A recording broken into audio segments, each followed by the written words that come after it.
to share with us your global mission and current focus areas. Tremendous amount of success when we met with the creation of the new drug against tuberculosis, which is called pretromanide.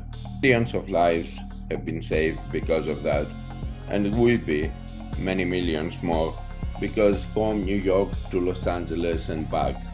This happened to be the most popular routes for business executives worldwide. President Trump signed into effect an executive order called the Concorde Bill to allow supersonic aviation above the United States. We're flying at 75,000 feet, which is significantly different than what the normal airlines who fly at about 15 to 25,000 feet max.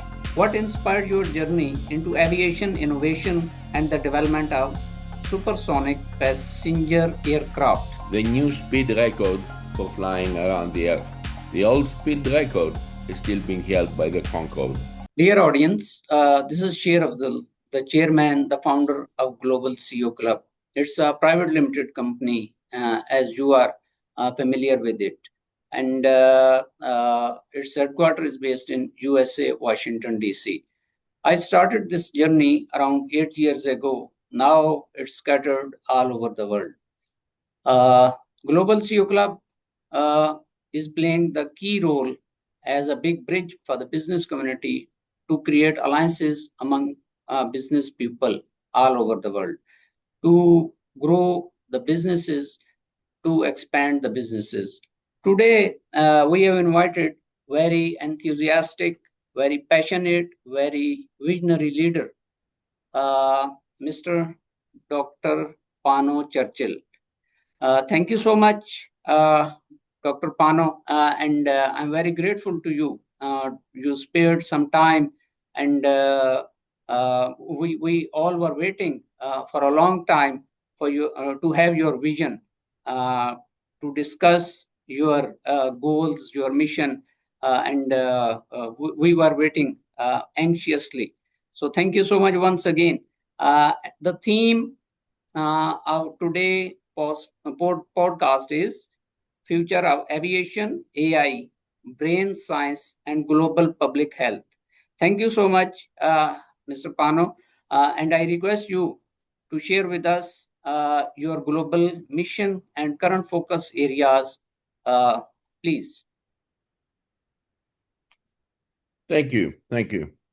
As you noted, I have been working on public health for the entirety of my life, and of course, with tremendous amount of success when we met with the creation of the new drug against tuberculosis, which is called pretromanide, and we made it available to all the people of the world just before the pandemic, after we received FDA approval. And the biggest comorbidity factor was at least addressed. Millions of lives have been saved because of that, and it will be many millions more, because pretromanide being freely available to the world, it allows people to address the big issue of the antibiotic-resistant tuberculosis, which is very much a bane of humanity. Having said that, let's move on to our current mission, which is the Concorde aeroplane. And the Concorde aeroplane is the new supersonic Concorde that was started many, many years ago by none other than Winston Churchill and his aspirations at supersonic flight. And he joined hands with Charles de Gaulle in France. And of course, he gave the designs of the old Avro Vulcan, the fast bomber that was designed by English engineers. And they shared that with the French engineers to manifest the Peace Bird, the Concorde, the second time that he was in office as Prime Minister. Winston Churchill developed a tendency to understand that in wartime you develop the best equipment, and in peacetime you likewise have to develop the best equipment. He had not been impressed with the process after the war of everyone looking towards space, and he said, well, there is this huge body of atmosphere between, atmospheric early and, the troposphere and then the stratosphere and so on and so forth. And with wonderful English engineering, the Concorde was designed to address this issue.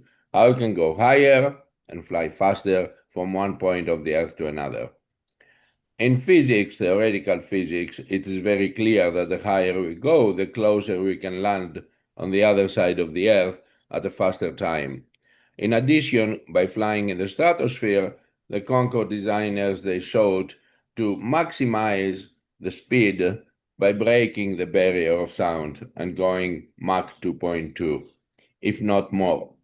That was a 30-year journey, and for 30 years the Concorde flew around this Earth, but mainly across the continent of Europe to America and back, because obviously at the time that was considered a profitable route that people who could afford the means of transfer, they could do from London and Paris to New York and back.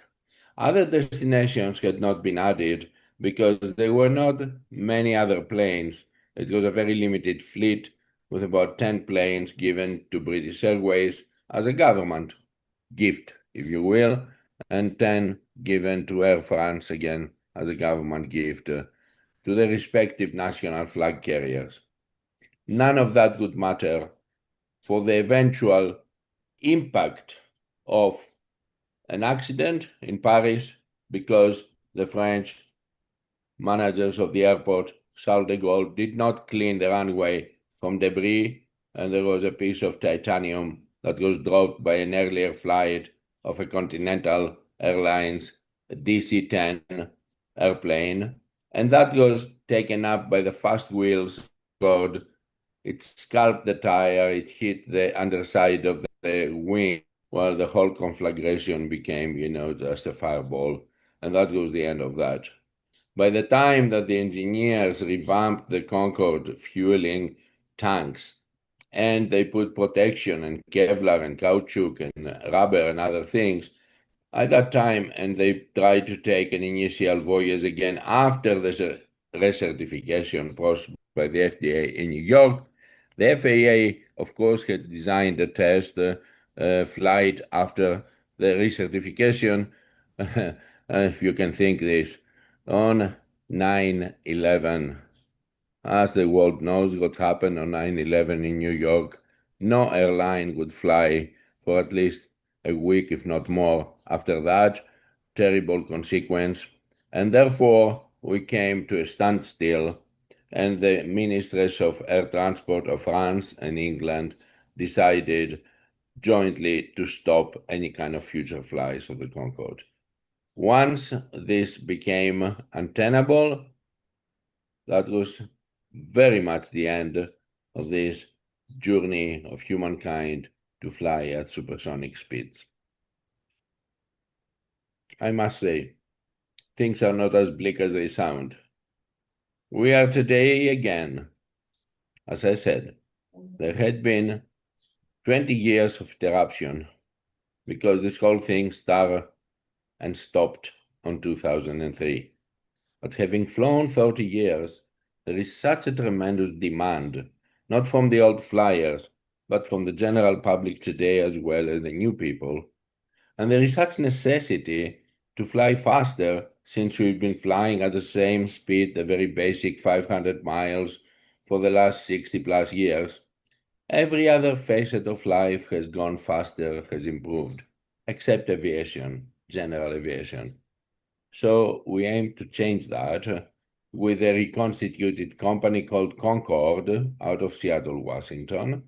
And it's manifesting its greatness by building both a civilian and a defense version of the Concorde to fly starting in 29. So in 3 short years from now, we're inviting people to take our flights and travel this time not across the Pacific or the Atlantic, but rather above the United States and uniting the two wonderful coasts of our country from New York to Los Angeles and back. These happen to be the most popular routes for business executives worldwide, and we aim to profit out of that by making it possible within your 8 or 9 hour work day to be able to travel to New York, do your meetings, and return at home to Los Angeles to have dinner with your family.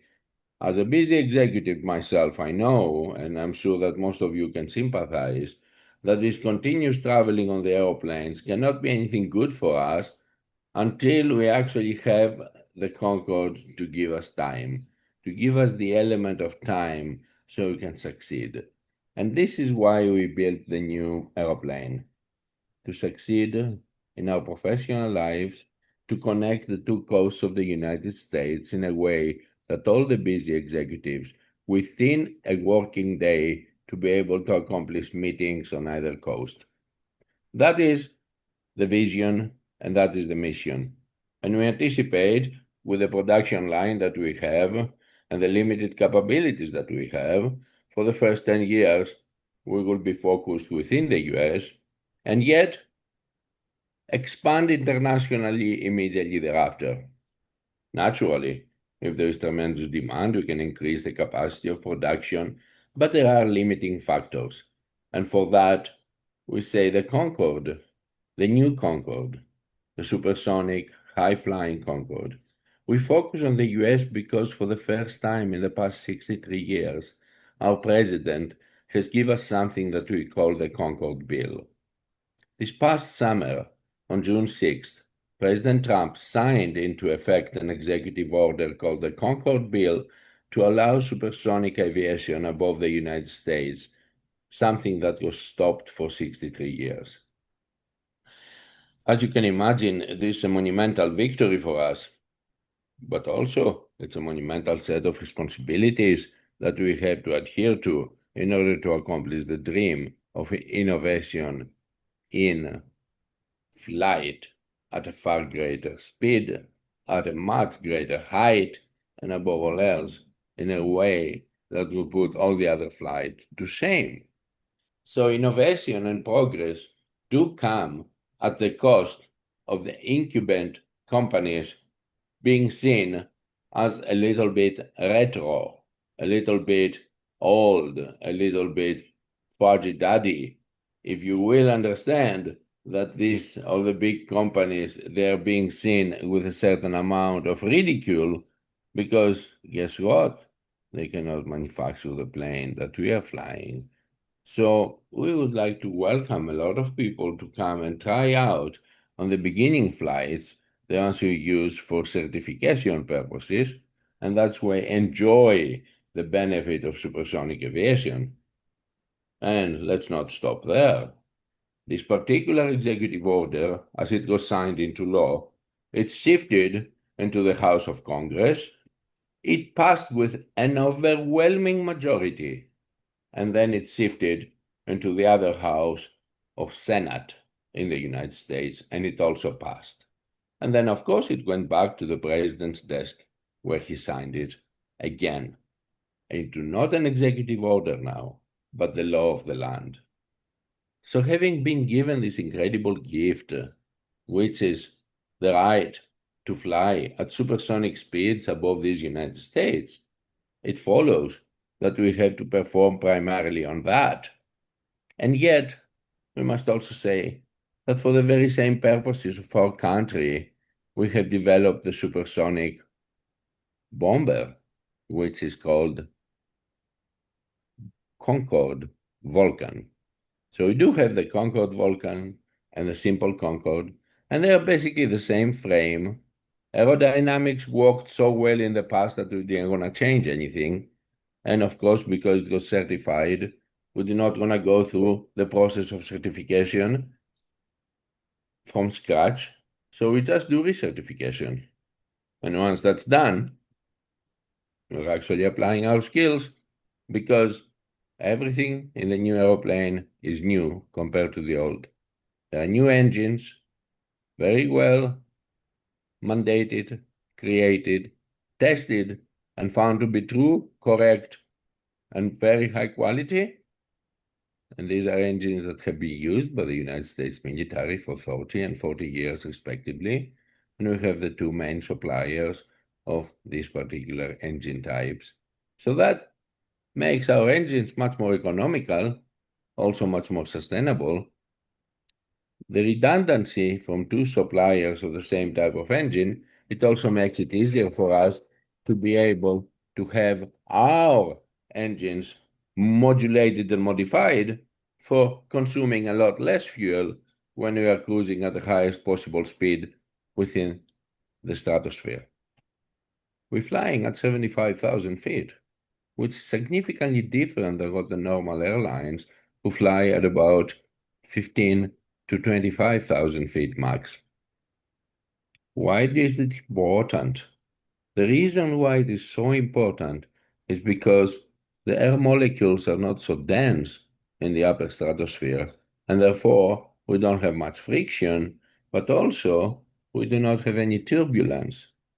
Literally flying above the clouds, it makes the flight very steady, very much almost like a train.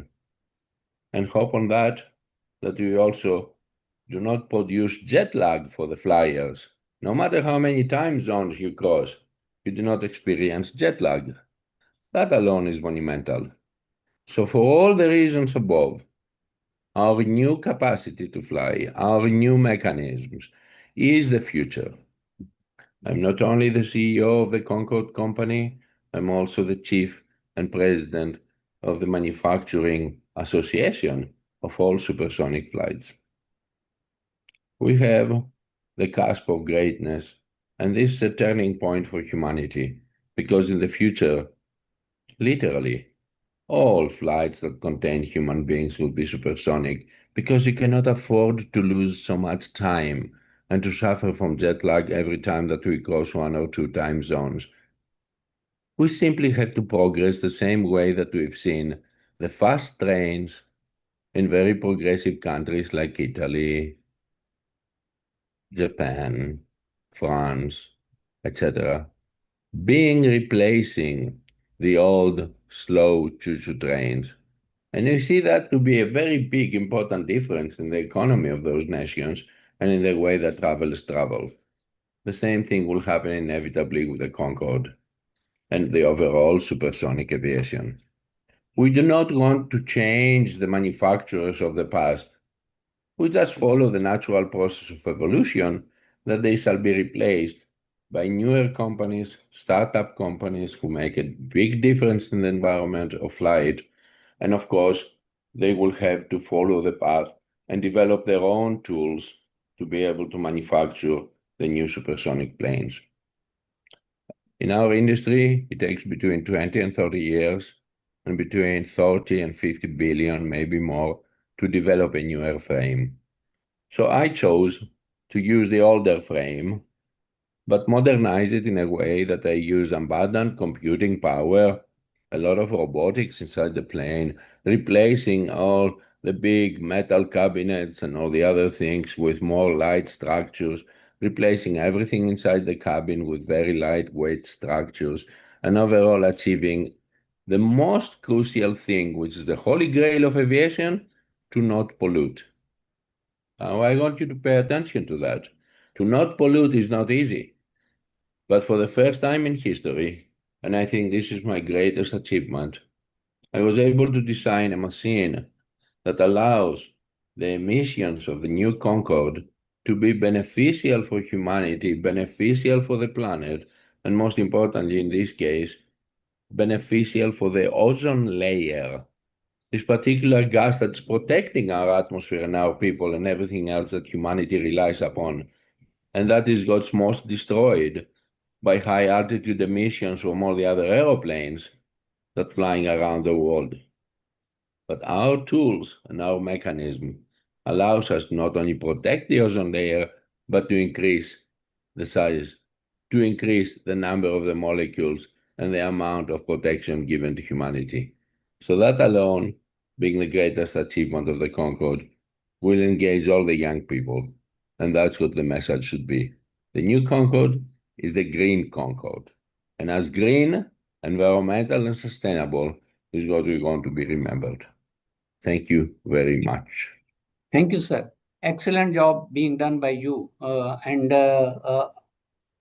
must appreciate and I must pray for your success for the well of the humanity. Once again, thank you so much.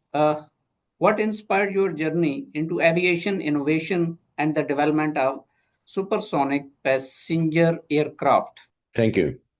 We are very happy to accept your wishes and your prayers because, of course, they're always needed. And God has allowed us to bring this innovation to the marketplace. And we are actively now promoting the plane, offering ticketed sales, and most importantly, inviting entrepreneurial investors to come on this journey with us. Because not only they will fly the Concorde, they will also be guaranteed, to get the first dibs on these monumental flights that they will win the new speed record for flying around the Earth. The old speed record is still being held by the Concorde, and the new one will be held by the new Concorde. So this is an invitation and an open call to arms to anyone who wants to come with us.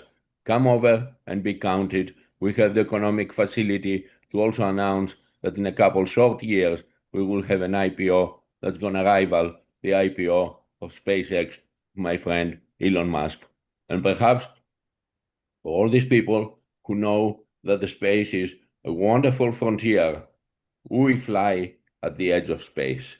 And when you fly in the Concorde, we give you the opportunity to become a junior astronaut by looking outside your window and seeing the vastness and the darkness of space.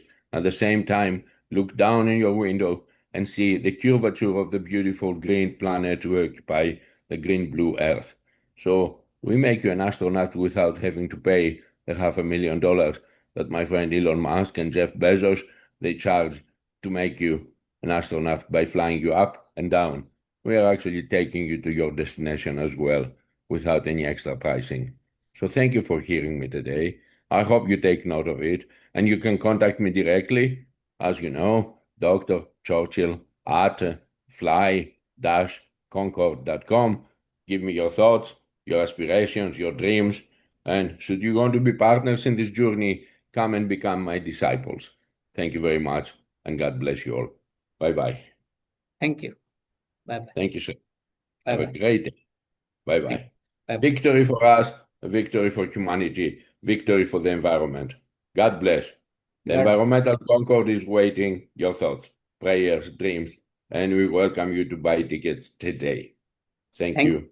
Thank you. Bye-bye. Bye-bye.